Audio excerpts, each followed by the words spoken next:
UAE United Arab Emirates ने $100 billion की जो है वो ट्रेड जो कि नॉन ऑयल होगी, ऑयल इंक्लूडेड नहीं है, उसके अलावा जो है ट्रेड बढ़ाने का फैसला किया और इस तरह से यूएई का सबसे बड़ा जो ट्रेडर है वो इंडिया बन जाएगा, जिसके साथ सबसे ज्यादा ट्रेड कर रहा है यूएई। वो पाकिस्तान जिसने पूरी जिंदगी मुस्लिम उम्मा को रोक के रखा कि वो भारत के साथ ताल्लुकात ना बनाए। मुत्तहिदा अरब इमारात में बहुत से इंडियंस हैं जिनका अपना बिजनेस है वहाँ पे, और बहुत से बिजनेस हैं, एक नहीं बहुत से बिजनेस हैं। पाकिस्तान उसके मुकाबले में कुछ भी नहीं है। भारत में जाके $100 अरब की इन्वेस्टमेंट की बात की। इंडिया ज्यादा उन्हें एक स्टेबल इकोनॉमी और स्टेबल ऑफर दे रहा है so far as the trade is concern. उन्होंने राफेल तैयारे खरीदे तो उसकी मेंटेनेंस तो इंडिया के अंदर होगी, तो वो फ्रांस ने उनको टेक्नोलॉजी उसके साथ ट्रांसफर की है। अफसोस के साथ ये मैं कहूंगा कि जब F-16 खरीदे गए थे तो साथ टेक्नोलॉजी ट्रांसफर को निगलेक्ट किया गया था, जिसकी वजह से हमारे अक्सर F-16 जो है वो ग्राउंड रहते हैं। पछता रहे हैं और भी पछताएंगे, इसलिए उधर बैठ के क्या कर रहा है। भारत की जो ताल्लुकात हैं ये पाकिस्तान पे को असरअंदाज हो सकते हैं, बिल्कुल असरअंदाज, बल्कि हो रहे हैं असरअंदाज। हम आगे बढ़ना चाहते हैं मगर ये ऑल कंट्रीज जो ना वो हमें आगे आने नहीं देना चाहते। उनका एक ही मकसद है कि जी मुसलमानों को दबा दो।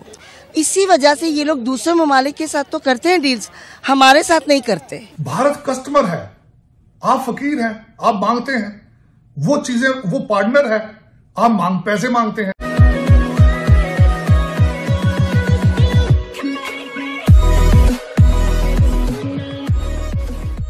नमस्कार दोस्तों, अब यहाँ पर बात हो रही है यूएई जैसे कंट्री, सऊदी जैसे कंट्री, मतलब अरब कंट्रीज की और उनके रिलेशन इंडिया के साथ। देखिए यहाँ पर बात हो रही है कि जो डील अभी हुई है 100 बिलियन की, मतलब अगर हम ऑयल को काउंट ना करें उसके अलावा भी 100 बिलियन का ट्रेड हम एक दूसरे के साथ करेंगे, ऐसी यहाँ पर बात हो रही है इंडिया और यूएई के बीच में।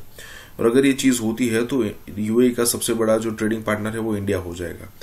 देखिए अब देखने वाली बात यहाँ पर सबसे ज्यादा ये है कि यूएई जैसे कंट्रीज या फिर आप खास करके अरब कंट्रीज की बात करो तो उनके पास जो पैसा है वो पेट्रोल, डीजल, गैस या फिर इस टाइप की चीजें बेच कर है। अब वो लाइफ टाइम चलने वाला है नहीं, तो वो अपना इन्वेस्टमेंट कहाँ पर करेंगे? जो पैसे हैं उनके पास वो कहाँ इन्वेस्ट करेंगे जिससे उनको आने वाले दिनों में वहां से रिटर्न्स मिलते रहे और उनकी लाइफस्टाइल मेंटेन रहे।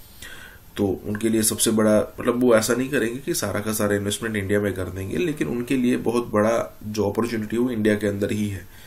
सऊदी कई बार यहाँ पर डिक्लेयर कर चुका है, हमने कई बार सोचा है।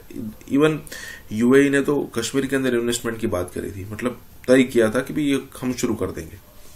इसी के साथ ही वीडियो शुरू करते हैं। यूएई और इंडिया के दरमियान होने वाले फ्री ट्रेड एग्रीमेंट के बारे में, जो कि $100 बिलियन का प्रोजेक्ट है, जो कि उन्होंने एग्रीमेंट साइन किया एक दूसरे के साथ ट्रेड को इंक्रीज करने का अप टू $100 बिलियन।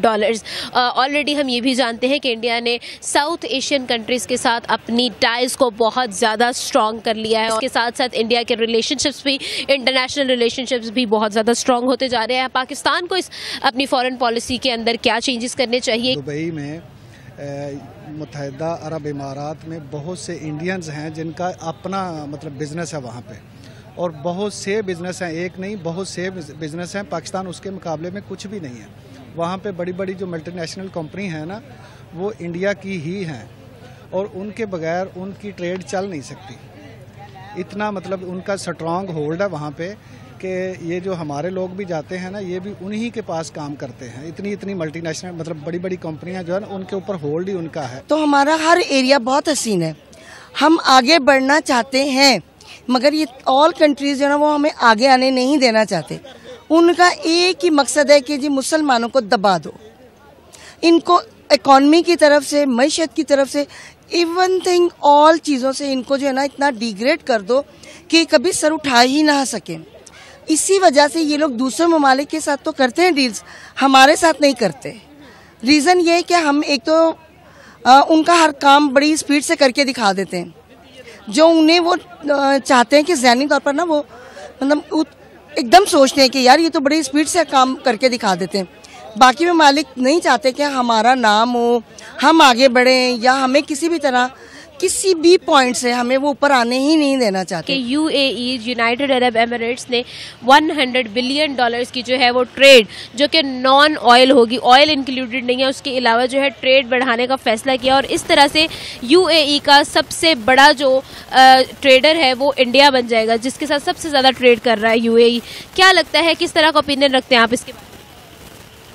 जी देखिए, डेफिनेटली इंडियन मार्केट जो है ये इंटरनेशनली बीट कर रही है हर सेक्टर के अंदर, साउथ एशिया के अंदर बाकी तमाम कंट्रीज़ को, और उसके साथ ही पाकिस्तान उनका आपको पता है नेबर है, तो इसके साथ तो हमेशा से उनकी इस तरह से रही है कि उनको बीट। इस वक्त सऊदी अरब के जो लैंड फोर्सेस चीफ हैं उन्होंने इंडिया का पहली दफा विजिट किया है, तो आप इसको कैसे देखते हैं कि वो पाकिस्तान जिसने पूरी जिंदगी मुस्लिम उम्मा को रोक के रखा कि वो भारत के साथ ताल्लुकात ना बनाए और कश्मीर के ऊपर जो है वो खास किस्म की एक पोजीशन थी, ये जो विजिट है, जिस तरह आपको पता है जनरल नरवाने पिछले साल गए थे यूएई और सऊदी अरब का विजिट किया, और अभी सऊदीज का इंडिया आना, क्या आप समझते हैं कि सऊदी अरब और भारत के जो ताल्लुकात हैं ये पाकिस्तान पे को असरअंदाज हो सकते हैं और कश्मीर के मसले पे भी को असरअंदाज हो सकते हैं? बिल्कुल असरअंदाज, बल्कि हो रहे हैं असरअंदाज। उसकी वजह यह है कि मैं आपको यहाँ पे याद कराना चाहूंगा कि सऊदी अरेबिया और ओआईसी की जो पोजीशनिंग कश्मीर की थी,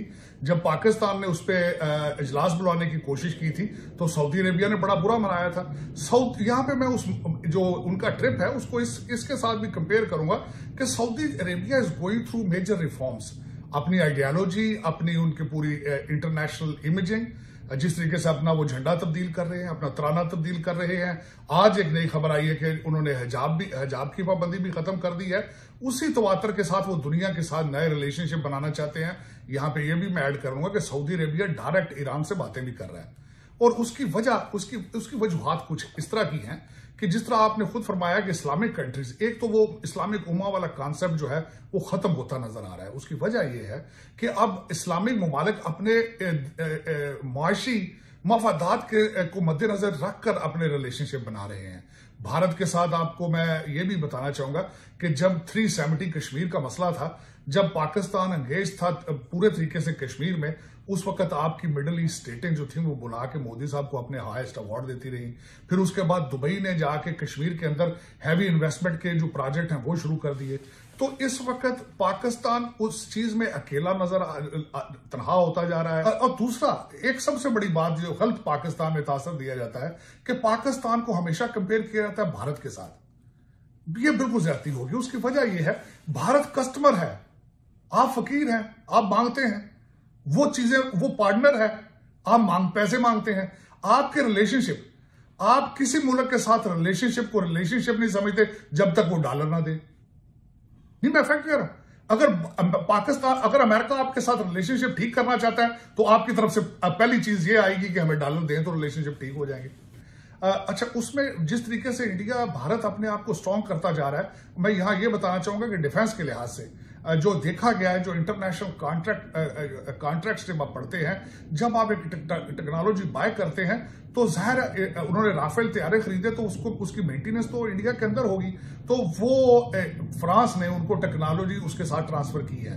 अफसोस के साथ ये मैं कहूंगा कि जब F-16 खरीदे गए थे तो साथ टेक्नोलॉजी ट्रांसफर को निग्लेक्ट किया गया था, जिसकी वजह से हमारे अक्सर F-16 जो है वो ग्राउंड रहते हैं, वो फ्लाई करने के काबिल नहीं होते क्योंकि पार्ट्स अमेरिका से जाते हैं।